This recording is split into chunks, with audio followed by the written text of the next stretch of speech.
So, as to the principle of not muzzling the ox, this is intricately entwined with a labor is worthy of his reward or hire. The same idea, the labor is worthy of his hire. Well, you know what? The ox is worthy to be able to, as they're working, to be able to eat while they're working. If there's some, something that's close by or whatever, they reach down and snatch some grass. But specifically in this instance, it's talking about the ox is treading out the corn.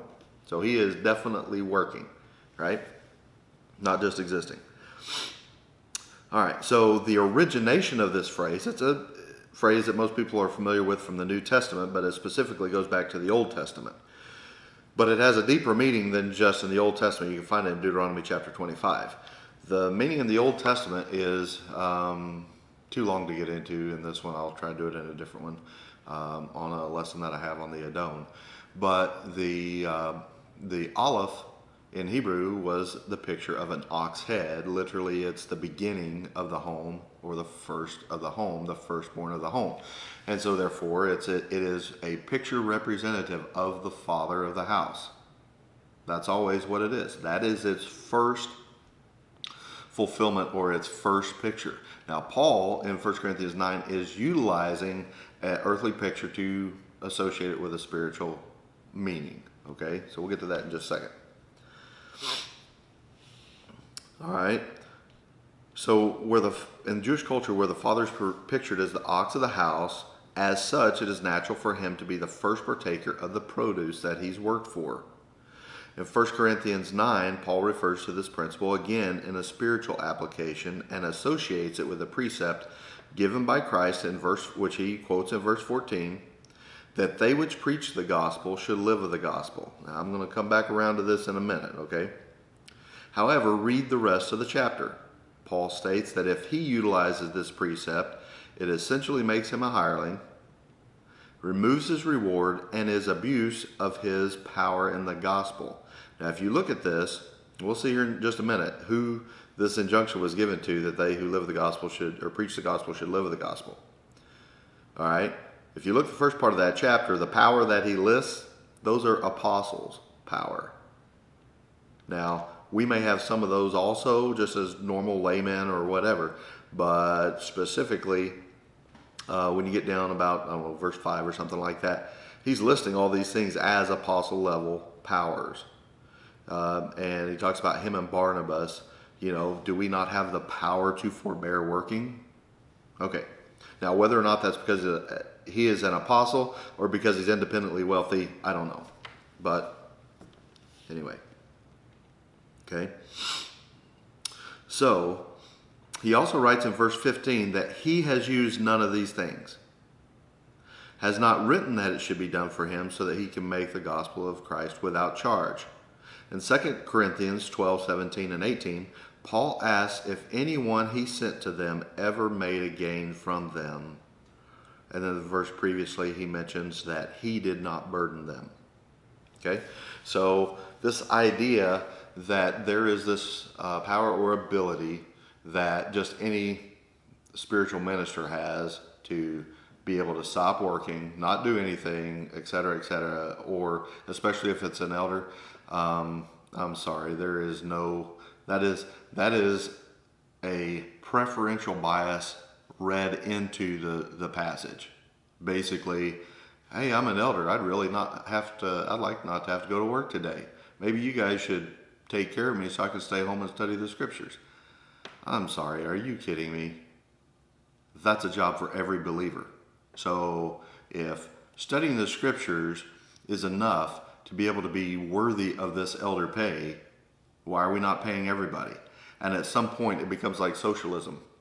It's going to fall apart and nobody's going to have money to pay anybody because everybody's too lazy to get off their butt and go to work. All right, enough of that rant. Okay? So, addressing the principle Paul quotes in 1 Corinthians 9:14, Paul is referring to Matthew chapter 10, verse 10 and surrounding, Luke chapter 9, verse 3 and surrounding, and Luke chapter 10, verses 4 through 7.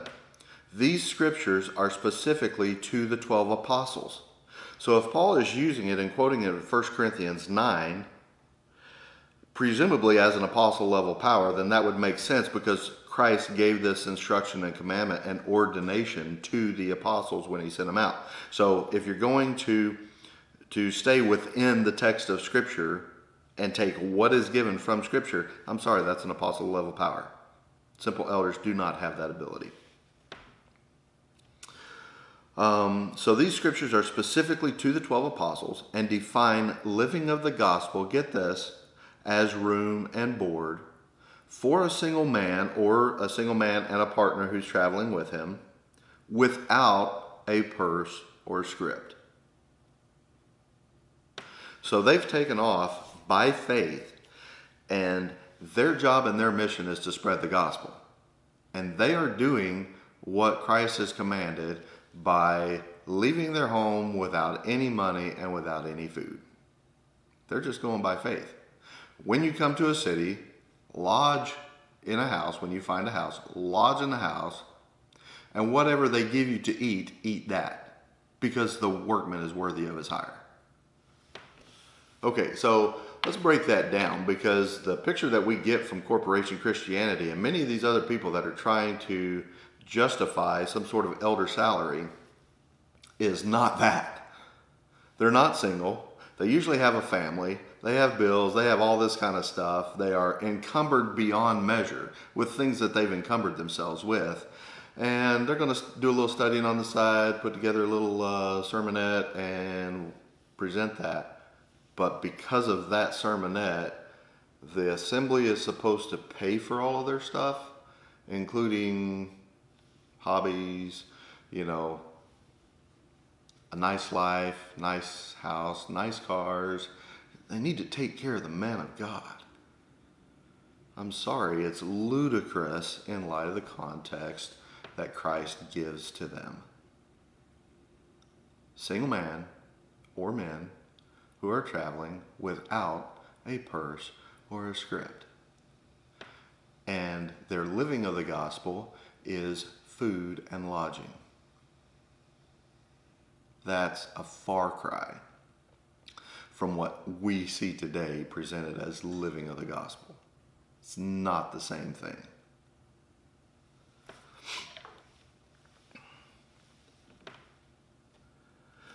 When they've taught it, they are to move to the next town and rinse and repeat. You're not to be stationary. These men are not dragging their wives and families along with them. They're not setting up house in a town. It is intellectually impossible to equate this principle in its biblical context with elder salary. It also appears to be utilized as a very limited example, as in done once. Let me explain.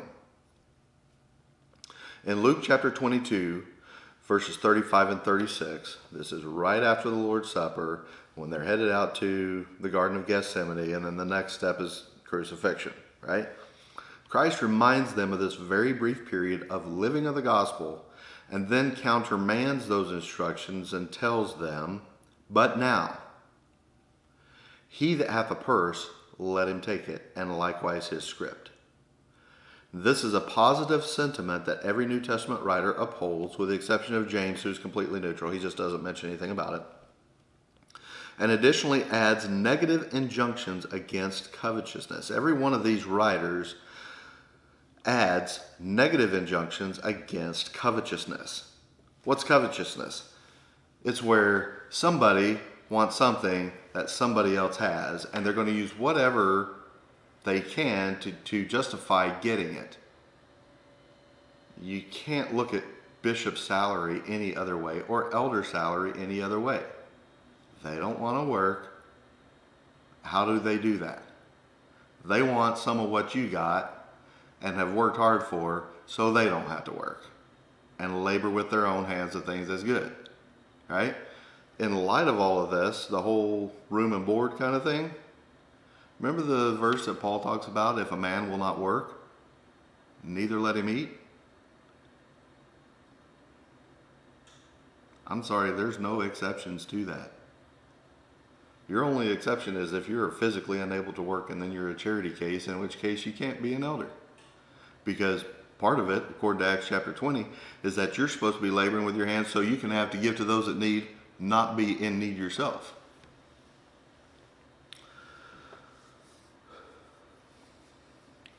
So they additionally add negative injunctions against covetousness, filthy lucre, merchandising, and the doctrine of Balaam.